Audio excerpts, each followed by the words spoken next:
Amit, when you think of these things and kind of contextualize it with the fact as Howard Marks spoke to us recently and talked about this being a decade of sea change, wherein we've had 3 decades of easy money coming in, liquidity may not be as easy, so to say.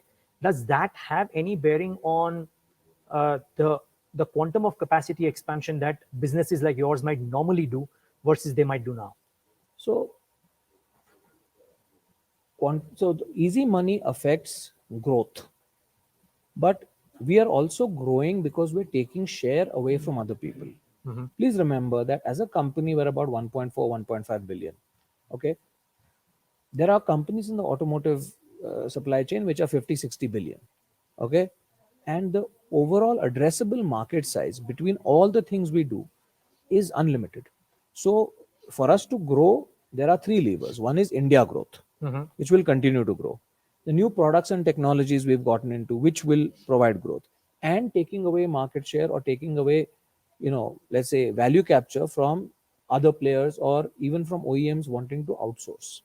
So there's plenty of opportunity to grow. So our growth will be largely done in India and in North America as far as investments are concerned, because those are the markets where we see tremendous growth on new products, new technologies, and where we can play a meaningful role. Okay. And I wanted to come to autos in the end, but since we brought it up, I'll just kind of wrap up the auto conversation with this. Sure. Then I'll move on to Vision 2030 as well. But I heard you mention this, and somebody else has also mentioned this to us, that even Europe, which may be in the throes of a recession / slowdown, will actually see heavy demand for the forging side because the CV replacement cycle is going to be strong. I heard you mention that.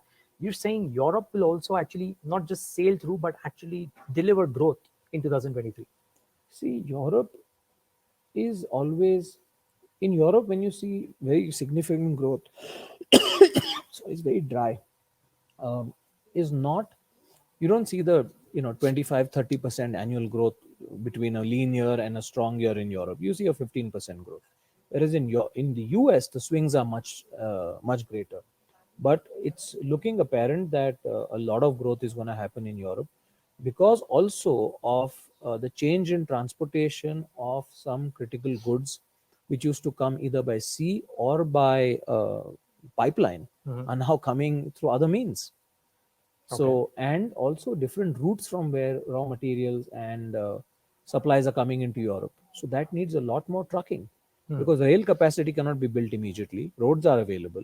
So increase in inputs or imports into Europe from close by or into mainland Europe, into the big 4-5 geographies, Sure. is going to provide more boost to transportation. Plus the replacement demand. Plus the replacement demand.